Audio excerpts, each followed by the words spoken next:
Hello friends, இன்றைக்கி நம்ம பார்க்க போகிற வீடியோ என்ன அப்படின்னு பார்த்தீங்கன்னா, லித்தோஃபைன் மேக்கரில் பார்த்தீங்கன்னா லித்தோஃபைன் பாக்ஸ்னு ஒன்று இருக்கும். அது ரெகுலராக நீங்கள் அந்த எட்ஜு பார்த்தீங்கன்னா ஷார்ப்பாக இருக்குது, கொஞ்சம் டிஃப்ரெண்ட்டாக ட்ரை பண்ணணும், கொஞ்சம் எட்ஜு ஸ்மூத்தாக வளைவாக இருக்கிற மாதிரி நீங்கள் ரெடி பண்ணணும் அப்படின்னா இந்த வீடியோ உங்களுக்கு யூஸ்ஃபுல்லாக இருக்கலாம்.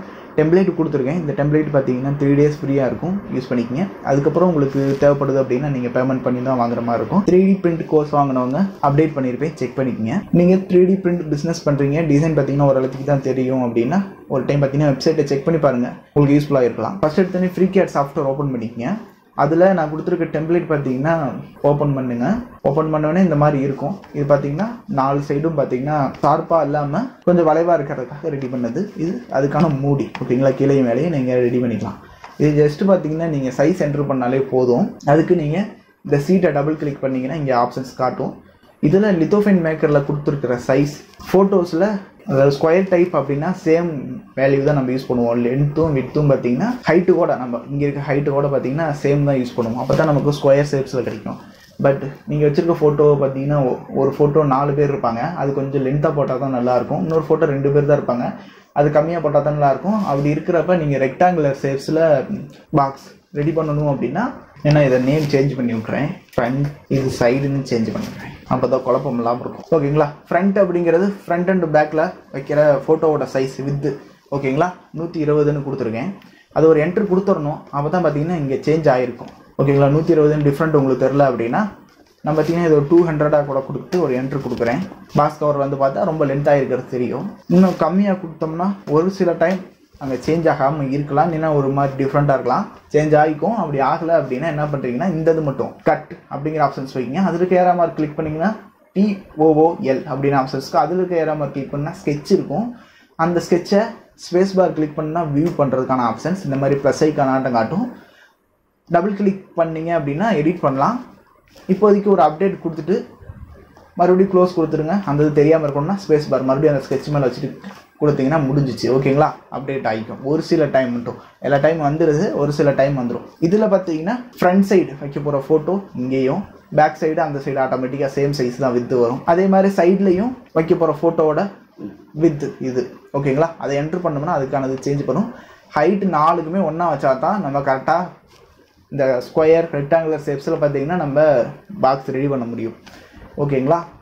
வேறு ஆப்ஷன்ஸ் என்ன இருக்குது அப்படின்னா, ஆஃப்செட்னா அதோட திக்னஸ் இந்த வியூவிலேருந்து காட்டுறேன். இதோட திக்னஸ் தான் ஆஃப்செட்டுன்னு கொடுத்துருக்கேன், ஆஃப்னு கொடுத்துருக்கேன்.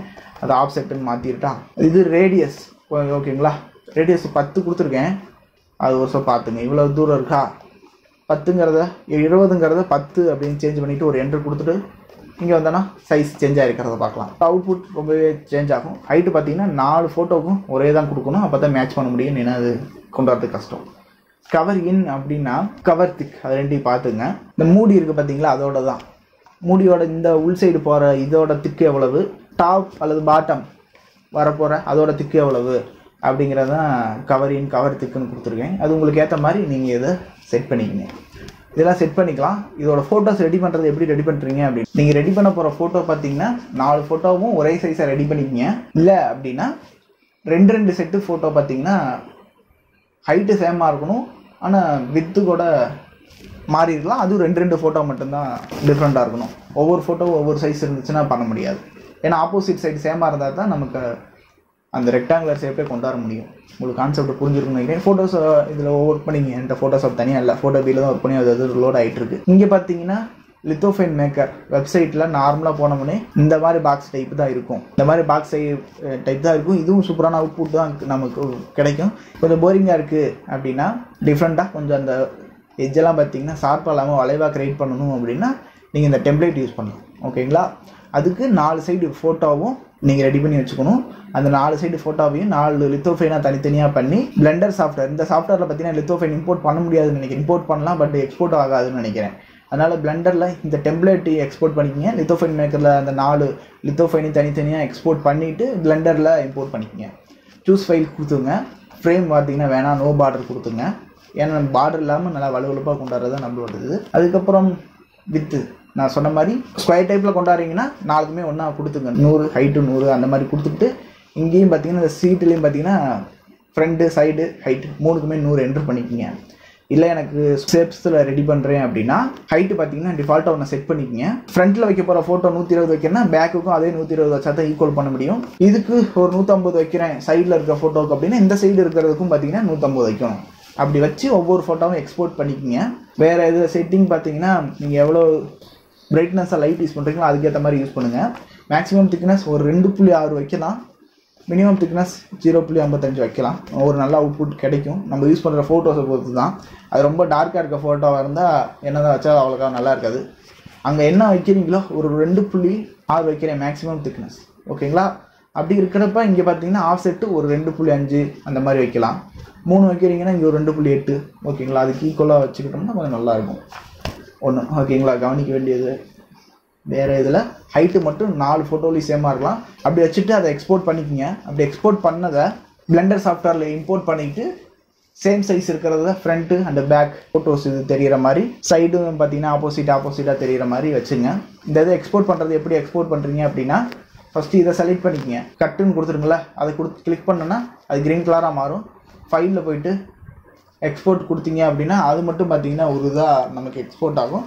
எக்ஸ்போர்ட் பண்ணிங்க. அடுத்து ஃபியூஷன் அப்படிங்கிறது கிளிக் பண்ணிவிட்டு எக்ஸ்போர்ட் கொடுத்து STL கொடுத்தீங்கன்னா எக்ஸ்போர்ட் ஆகும், ஓகேங்களா? இதை அடுத்து நீங்கள் டேரெக்டாக பிரிண்ட்டுக்கே கொண்டு வைக்கலாம் அந்த மூடியை, டாப் அண்ட் பாட்டம், ஓகேங்களா? ஆனால் இந்த இதை பார்த்தீங்கன்னா நீங்கள் பிளெண்டர் சாஃப்ட்வேரில் கொண்டு போகணும். அப்போ தான் கரெக்டாக இருக்கும். 4 சைடு ஃபோட்டோஸ் வச்சுட்டு அதை யூனியன் பண்ணிக்கிங்க, மெர்ஜ் பண்ணிக்கிங்க. மெர்ஜ் பண்ணால் தான் நமக்கு ஒரு சில ஸ்லைசரில் பார்த்தீங்கன்னா 2 இடமும் ஜாயிண்டாக இருக்கிற ஆப்ஜெக்டை பார்த்தீங்கன்னா பிரிண்ட் ஒரு மாதிரி ஆக்கி விட்ரும், சரியாக இருக்காது. பிளெண்டர் சாஃப்ட்வேர்லேயே எந்த சாஃப்ட்வேராக இருந்தாலும் எல்லாத்தையும் மெர்ஜ் பண்ணிவிட்டு அப்புறம் எக்ஸ்போர்ட் பண்ணி பிரிண்ட் பண்ணுங்கள். கண்டிப்பாக ட்ரை பண்ணி பாருங்கள். இந்த டெம்ப்ளேட் உங்களுக்கு யூஸ்ஃபுல்லாக இருக்கலாம். ஃப்ரெண்ட்ஸ், நீங்கள் 3D பிரிண்ட் பிஸ்னஸ் பண்ணுறீங்க அப்படின்னா design.mini3dgift.in அப்படிங்கிற வெப்சைட்டில் ஒரு டைம் போய் பாருங்கள். அதில் தனியாக டெம்ப்ளேட், அதுக்கப்புறம் ஜிப்ரஸ் பார்த்தீங்கன்னா டுட்டோரியல் தமிழில் இருக்குது. ஃபிளிப் நேம்லாம் பார்த்தீங்கன்னா நேம் என்ட்ரு பண்ணால் நேம் கிடைக்கிற மாதிரி டெம்ப்ளேட்லாம் இருக்குது. அது உங்களுக்கு வேணும் அப்படின்னா தனித்தனியாக வாங்கிக்கிங்க. இல்லை இதுக்கப்புறம் வர டெம்ப்ளேட் எல்லாமே நீங்கள் வேணும் அப்படின்னா 3D பிரிண்ட்டில் பண்ணுறதை பற்றி டிசைன் கவர் ஆயிருக்குன்னு அதில் டிஸ்கிரிப்ஷனில் கொடுத்துருப்பேன். அது எல்லாம் உங்களுக்கு ஓகே அப்படின்னா ஃபுல் கோர்ஸ் வாங்கி பார்த்தீங்கன்னா நீங்கள் 3D பிரிண்ட் பிஸ்னஸ் பண்ணுறீங்க, டிசைன் ஓரளவு தான் தெரியும் அப்படின்னா இந்த வெப்சைட்டை ஒரு டைம் பார்த்தீங்கன்னா விசிட் பண்ணுங்க. கோர்ஸ் எது வாங்கலைனாலும் பரவாயில்ல, நம்ம யூடியூப் சேனலில் சப்ஸ்கிரைப் பண்ணி வச்சுங்க. இது போல் பார்த்தீங்கன்னா ஒரு சில டெம்ப்ளேட் பார்த்தீங்கன்னா 2 days 3 days பார்த்தீங்கன்னா ஃப்ரீயாக பார்த்தீங்கன்னா இருக்கும். அப்போ நீங்கள் யூஸ் பண்ணிக்கலாம். இல்லை உங்களுக்கு தேவைப்படுதுன்னா நீங்கள் வெப்சைட்டை ஒரு டைம் பாருங்கள். தேவைப்பட்டுச்சு அப்படின்னு வாங்கிக்கிங்க. Okay once bye, thank you. அடுத்த வீடியோவில் பார்க்கலாம்.